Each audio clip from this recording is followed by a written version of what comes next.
The assassination happened on a peaceful Tuesday morning in the human colony of New Geneva. Ambassador Sarah was walking through the diplomatic gardens when three plasma bolts struck her chest. She died before her body hit the ground. The assassins, a team of shadow operatives, disappeared into the morning mist. They believed their mission was complete. They believed they had escaped. They were wrong. The Galactic Council had existed for 12,000 years before humans discovered faster-than-light travel. In all that time, the Council had seen empires rise and fall. They had witnessed wars that consumed entire star systems. They had watched species evolve and go extinct, but nothing in their long history had prepared them for what humans would do next. They were considered the finest assassins in the galaxy. Their species had evolved on a dark world where silence meant survival. They could move without sound. They could hide in shadows that other species could not even see. Their operatives had killed hundreds of diplomats, generals, and leaders across thousands of years. No one had ever caught them. No one had ever even tried to hunt them down. Most species simply accepted their losses and moved on. Humans were not like most species. Within hours of Ambassador's death, a message reached the Galactic Council. It came from something called the Human Persistence Division. The message was short and simple. It said that three operatives had killed a human diplomat. It said that the Human Persistence Division would now hunt them. It said that the hunt would not stop until all three were found. The council members read this message and felt confused. Surely the humans did not understand what they were saying. They had already fled through 17 jump points. They were scattered across 3 different sectors. Tracking them would be impossible. Commander James received his orders on a cold morning in the military station orbiting Earth. He was a tall man with patient eyes and hands that never shook. He had spent 20 years as a tracker before joining the Persistence Division. He had hunted criminals through jungles, deserts, and frozen wastelands. He had once followed a serial killer for 14 months through 6 different countries. He had never failed to find his target. Now he gathered his team. There were 12 of them in total. Each one had been selected for their ability to endure. Each one had been trained in the ancient art of persistence hunting. This was something that confused other species greatly. Humans, they learned, had evolved as endurance predators. On their home world, they had hunted by following their prey for days without rest. They would walk and walk and walk until their target collapsed from exhaustion. Other predators were faster. Other predators were stronger. But no creature on Earth could match the relentless endurance of a human hunter. The assassins felt safe when they reached the outer rim. They had covered their tracks well. They had used false identities, bribed officials, and passed through dozens of security checkpoints. They split up and went to 3 different worlds. One went to the casino planet of. One went to the industrial world of Prime. One went to the lawless station called Haven's End. They believed no one could follow them now. 3 weeks later, the first assassin noticed something strange. He was sitting in a crowded bar when he saw a human woman watching him. She was not doing anything threatening. She was simply sitting at a table and drinking something. But when he left the bar, she followed. When he took a transport to another city, she was on the same transport. When he changed his identity and moved to a different hotel, she found him within 2 days. He killed her. But 3 days later, another human appeared. This one was a young man with a calm face. He did nothing. He simply watched, and he followed. The second assassin on Prime experienced something similar. He was walking through an industrial sector when he noticed a human behind him. The human was not trying to hide. He was simply walking. The assassin ran. He used all his training to disappear into the maze of factories and warehouses. He believed he had escaped. But the next morning the human was there again, just walking, just watching, just following. The third assassin on Haven's End tried a different approach. When she spotted the human tracking her, she set a trap. She led him into an ambush with 6 armed mercenaries. The mercenaries killed the human. But 5 days later, another human arrived. This one was an older woman with gray hair and steady eyes. She did nothing aggressive. She simply appeared wherever the assassin went, like a ghost that could not be killed. News of these strange events reached the Galactic Council. They watched with growing unease as the humans continued their pursuit. 1 month passed, then two. The assassins tried everything to escape. They hired ships to take them to remote systems. The humans followed. They paid for plastic surgery to change their appearances. The humans still recognized them. They murdered 7 human trackers in total. 7 new trackers arrived to replace them.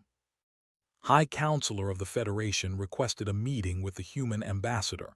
She needed to understand what was happening. The ambassador, a quiet man named Robert Singh, explained it simply. Humans, he said, were not the fastest species in the galaxy. They were not the strongest or the most intelligent, but they had one gift that no other species possessed. They did not stop.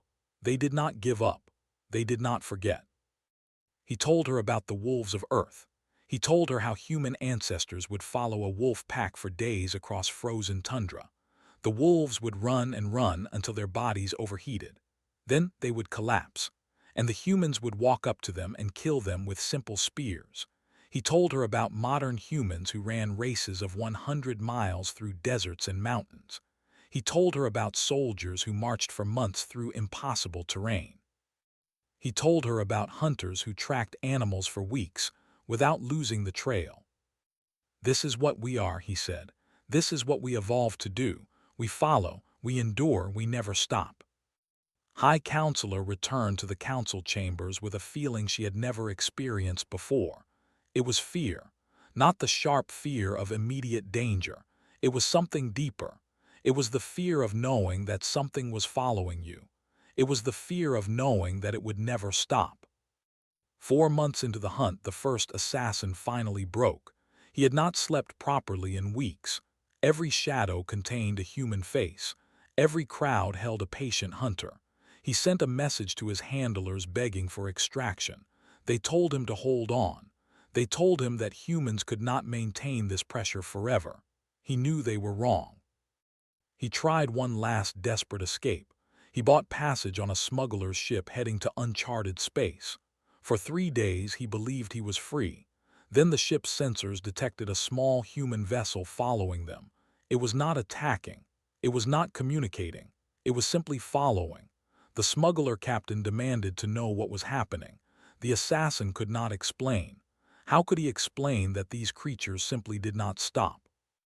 The second assassin fell apart at the 5-month mark. He had killed 3 more human trackers.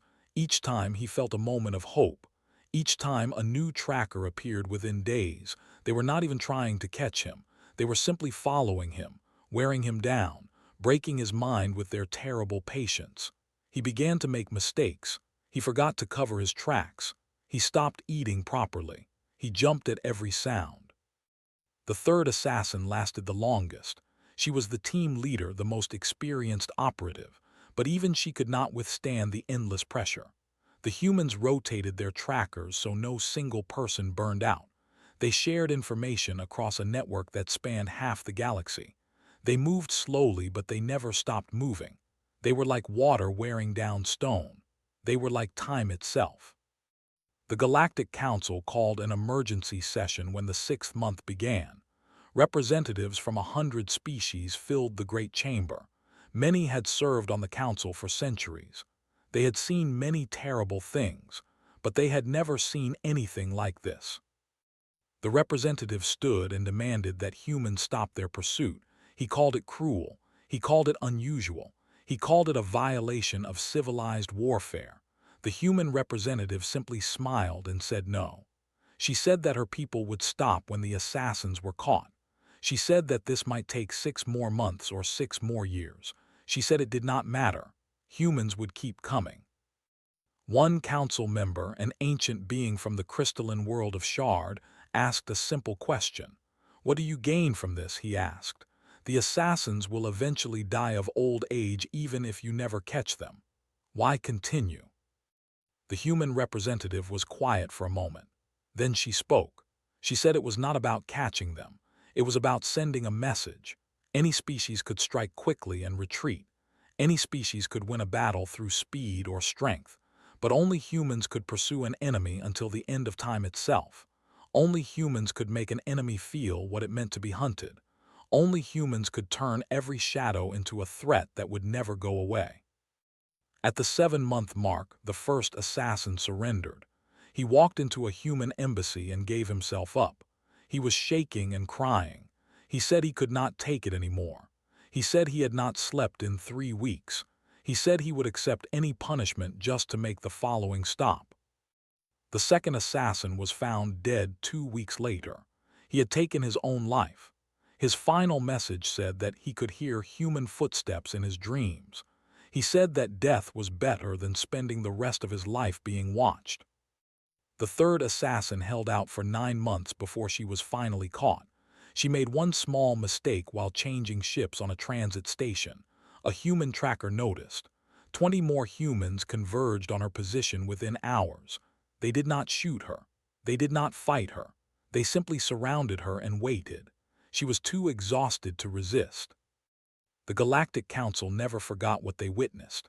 In the years that followed, attacks on human diplomats became extremely rare. Other species learned a valuable lesson. Humans were not the most dangerous because they were strong. Humans were not the most dangerous because they were smart. Humans were the most dangerous because they simply never stopped. They would follow their enemies to the end of the galaxy. They would follow them to the end of time.